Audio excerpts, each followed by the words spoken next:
Assalamualaikum warahmatullahi wabarakatuh. Sebelumnya perkenalkan, nama saya Maulida. Saya dari kelas 1A TRMM ingin menjelaskan tentang penjadwalan proses. Dalam penjadwalan proses terdapat dua strategi. Strategi yang pertama yaitu non-preemptive dan yang kedua preemptive. Maksud dari non-preemptive yaitu tidak dapat disela, sedangkan preemptive itu dapat disela. Jadi dalam penjadwalan proses ini terdapat beberapa komponen. Komponen yang pertama yaitu FIFO, freeze in, freeze out. FIFO ini atau freeze in, freeze out ini termasuk non-preemptive, tidak dapat disela. Siapa yang pertama masuk, dia yang akan diproses terlebih dahulu. Jadi di sini ada soal yaitu proses P1, P2, P3, P4 dan P5. Dan ada juga AT. AT ini merupakan arrival time, waktu tiba, yaitu ada 0, 2, 6, 7, 12. Dan ada BT yaitu burst time, lamanya. Ada 5, 2, 5, 1, 3. Di sini ada FIFO, freeze in, freeze out. Jika proses datang dengan urutan P1, P2, P3, P4, dan P5, maka yang diproses pertama yaitu P1, karena FIFO ini merupakan non-preemptive, tidak dapat disela. Siapa yang datang pertama, maka dia yang akan diproses terlebih dahulu. Seperti ini ada P1, karena P1 yang pertama datang, maka P1 yang diproses terlebih dahulu. Lama waktu diproses P1 yaitu selama 5. Maka di saat setelah P1 selesai, maka dilanjutkan dengan P2 yaitu selama 2. Maka 5 ditambah 2 selesainya di 7. Setelah P2 selesai, maka diproseslah P3. P3 sebanyak 5, maka 7 dari 7 ke 5 mendapatkan 12. Di sini sudah siap P3, maka dilanjutkan dengan P4. P4 waktu yang dibutuhkan yaitu 1, 12 ke 13. Maka di sini sudah siap. Jadi di saat P4-nya selesai P4 di 12, maka diproseslah P5 sebanyak 3. Lama proses P5 yaitu 3. Maka di 13 inilah diprosesnya P5 sampai ke 16 di sini 16. Jadi waktu yang dibutuhkan yaitu P1 0, karena kenapa 0? Dikarenakan P1 ini tidak ada waktu yang ditunggu lagi, langsung diproses karena P1 pertama datang. Sedangkan P2 5, P3 7, P4 12, P5 13. Ini dia. Jadi yang kita cari yaitu AWT. AWT ini average waiting time ataupun rata-rata waktu tunggu. Maka ditambahlah 0, 5, 7, 12, 13 itu ditambah. Kenapa dibagi 5? Dikarenakan ada 5 proses, makanya dibagi dengan 5. Ini ditambah semua dibagi 5 mendapatkan hasil 7,4. Kalau andaikan prosesnya ada 4, maka dibagi 4. Dan selanjutnya kita akan mencari TAT atau turnaround time, waktu penyelesaian. Waktu penyelesaian P1 yaitu 5, P2 7, P3 12, P4 13, dan P5 yaitu waktu penyelesaiannya 16. Maka 5 tambah 7 tambah 12 tambah 13 tambah 16 ini dibagi dengan 5 karena ada 5 proses. Maka mendapatkan hasil 10,6. Jadi selanjutnya di sini ada SJF. SJF ini yaitu shortage job first. SJF ini merupakan non-preemptive juga, tidak dapat disela. Tetapi pada SJF ini mekanisme penjadwalannya yaitu menjadwalkan proses dengan yang paling pendek. Yang paling pendek lama prosesnya itu yang dikerjakan pertama. Di lama prosesnya kan yang paling pendek ini ada di P4 yaitu 1, baru P2 yang paling pendek. Setelah itu ada P5, ada P1, ada P3. Jadi yang dikerjakan pertama karena P4 yang paling pendek prosesnya, maka P4 yang dikerjakan terlebih dahulu yaitu 1. Setelah P4 selesai maka dikerjakan P2 sampai selesai dan seterusnya 3, 6, 11, 16. Maka mendapatlah hasilnya P1 6, P2 1, P3 11, P4 0. Kenapa 0? Karena kan dia nggak ada waktu tunggu, langsung dikerjakan. P5 3. Yang pertama kita cari yaitu AWT, nilai rata-rata. 6 ditambah 1 tambah 11 tambah 0 tambah 3 dibagi dengan 5 karena ada 5 proses, maka mendapatkan hasil 4,2. Sedangkan TAT waktu penyelesaian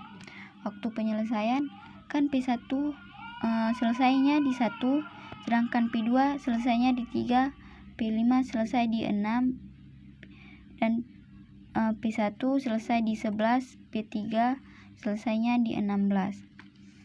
Maka waktu selesai ini udah ditulis 11, 3, 16, 1, 6. Maka TAT waktu penyelesaiannya ini semua ditambah dan dibagi dengan 5 dikarenakan ada 5 proses, maka mendapatkan hasil 7,4. Di sini ada HRN, Highest Ration Next. Ini juga merupakan non-prime time. Jadi di HRN ini ada proses P1, P2, P3, P4, P5, dan juga ada AT saat tiba, arrival time. Ada 0, 2, 6, 7, 12. Juga ada BT 5, 2, 5, 1, 3. Di sini ada mulai. Jadi karena HR ini tidak bisa disela, maka yang pertama datang maka dia yang akan dikerjakan pertama. Jadi P1 karena pertama datang dan langsung dikerjakan. Waktu mulai P1 yaitu selama 0. Lama prosesnya yaitu selama 5. Jadi setelah P1 selesai maka dikerjakan P2 sebanyak 2. Ada lama prosesnya sebanyak 2, maka 5 ditambah 2 7. Jadi P3 dikerjakan di 7. Begitu juga dengan 4 dikerjakan di 12 dikarenakan 7 ditambah 5 12. Dan P5 ini dikerjakan di 13 karena 12 ditambah 1 tadi yang P4 proses P4, maka jadinya di 13. Maka P5 dikerjakan di 13. Selesai eksekusi yaitu P1 di 5, sedangkan P2 di 7. Kenapa 7? Karena mulainya di 5, lama prosesnya sebanyak 2, maka selesai di 7. Di P3 mulainya di 7, lama proses di sebanyak 5, maka selesainya di 12. Sedangkan P4 itu mulainya di 12, lama prosesnya 1, maka dia akan selesai di 13. Begitu juga dengan P5. P5 ini mulainya di 13, sedangkan lama prosesnya yaitu sebanyak 3, maka dia akan selesai di 16. Dan selanjutnya yaitu TA, waktu penyelesaian. Waktu penyelesaian P1 di 5 karena dimulai dari 0. Sedangkan waktu penyelesaian P2 5 karena selesainya di 7 kurang saat tiba 2, maka hasilnya yaitu 5. Sedangkan P3 selesai di 12 dikurangkan dengan saat tiba, mendapatkan hasil 6. Begitu juga dengan 4, 5. Waktu selesai dikurang dengan saat tiba. Sekarang mencari rasio penalti. Ada P2, P3, P4, P5. Kenapa nggak ada P1? Karena P1 kan dimulai dari 0, dia nggak ada waktu tunggu, nggak ada waktu sia-sia, maka nggak perlu dibuat lagi. Langsung P2. Waktu sia-sia P2 yaitu selama 3. Kenapa 3? Karena dia datang pada tibanya di waktu kedua dan diproses di waktu kelima, maka 5 kurang 2, 3. Sedangkan P3 dia datang di waktu ke-6, diproses di waktu kelima, maka hasilnya -1. P4 dia datang di waktu ke-7. Begitu juga seterusnya. Maka rasio penalti, rumus rasio penalti yaitu S tambah T dibagi dengan T. S ini merupakan waktu tunggu, sedangkan T yaitu waktu layanan.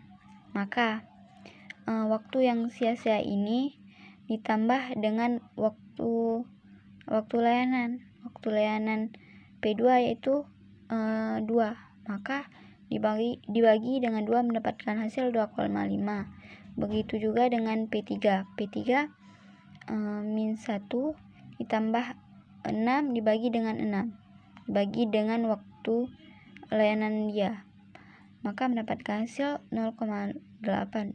Begitu juga dengan seterusnya. Selanjutnya di sini ada RR, yaitu round robin. RR ini bersifat primitive, itu dapat disela.